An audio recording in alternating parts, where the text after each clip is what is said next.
मध्य प्रदेश में हनुमान जी का मंदिर है, तो हनुमान जी के मंदिर के ठीक बगल में एक पुलिस स्टेशन है। असली घटना है, इसी कलिकाल की 50-60 साल पुरानी, और 50-60 तो ज्यादा बोल दी मैंने, शायद 30-40 साल पुरानी घटना होगी। तो हनुमान जी के मंदिर में एक सिपाही, एक पुलिस वाले, छोटे, ज्यादा उच्च श्रेणी के नहीं थे, हवलदार थे। तो वो रोज पहले हनुमान जी को प्रणाम करते, फिर अपने पुलिस स्टेशन जाते थे। तो हनुमान जी में उनकी इतनी निष्ठा थी, कई बार वो हनुमान चालीसा पाठ करके हनुमान जी को देखते और नेत्र बंद करते, 4-4 घंटे बैठे रह जाते मंदिर में ही, और फिर अचानक आंख खुलती तो भागते। तो पुलिस स्टेशन के जो मुख्य इंस्पेक्टर थे वो उनको डांटते, ए भाई तुम समय पे नहीं आते हो, कहाँ रह जाते हो, क्या करते हो?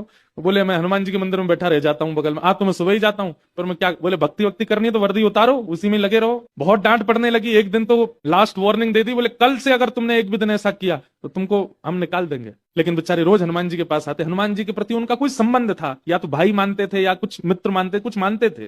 तो बाहर आए और बाहर से ही प्रणाम करने लगे हनुमान जी को। अंदर नहीं आऊंगा, अंदर आता हूं तो आप पकड़ लेते हो, मेरी नौकरी छूट जाएगी। बाहर से प्रणाम करके जाने लगे। तो मन बेचैन हो गया कि नहीं, क्या नौकरी इतनी बड़ी है मेरे लिए कि मैं हनुमान जी को बाहर से देख रहा हूं? नहीं, भीतर जाके प्रणाम तो करूं। अब लेट होऊंगा तो हो जाऊंगा, क्या होगा, निकाल देंगे मुझे। पर हनुमान जी तो ये जीवन भर साथ रहने वाले, ये मुझे कभी नहीं त्यागेंगे। भीतर गए और जैसे हनुमान जी को प्रणाम किया, उनका तो नियम था, देखते ही समाधि लग जाती थी, बैठ गए समाधि में। और दिन तो 3-4 घंटे की लगती थी, आज 8 घंटे की समाधि लगी। शाम हो गई, और शाम होते ही जब होश आया, बोले जय हो बजरंगबली, तुम भी बढ़िया हो। मतलब जब पता था कि आज अगर मैं लेट हुआ तो मैं नौकरी से निकल जाऊंगा, तो आज 8 घंटा लंबी कर दी समाधि। अब शायद आप ही चाहते हैं कि मैं छोड़ छाड़ दूं नौकरी। ठीक है, मैं जाता हूं अभी। अब वो मुझे डांट करके निकालें उससे पहले मैं ही निवेदन कर दूंगा, भाई मुझसे नहीं हो पाएगा।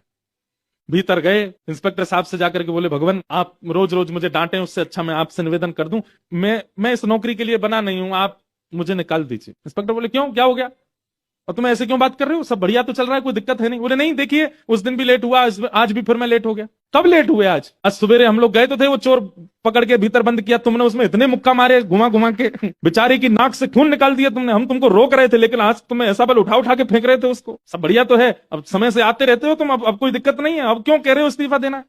बोले मैं कहाँ गया आपके साथ, मैं तो आज अभी आया हूं पुलिस स्टेशन। तो बाकी सब, अरे देखो ये क्या, ये पागल हो गया, भांग वांग खा के आया है। अरे भाई हम सब आज सवेरे, हमको फोन आया, हम लोग कहीं गए थे पकड़ने, एक चोर को पकड़ के लाए, तुमने उसमें बड़ी पिटाई लगाई, हम सब साक्षी हैं। उसके हाथ पैर कांपने लगे। बोले भगवान, मैं सौगंध खा के कहता हूँ अपने परिवार की कि मैं सुबह आया था, तब से मंदिर में ही बैठा हूं, मैं आया ही नहीं हूं अभी यहाँ नौकरी, मैंने ज्वाइनिंग ही अभी शाम को करी है।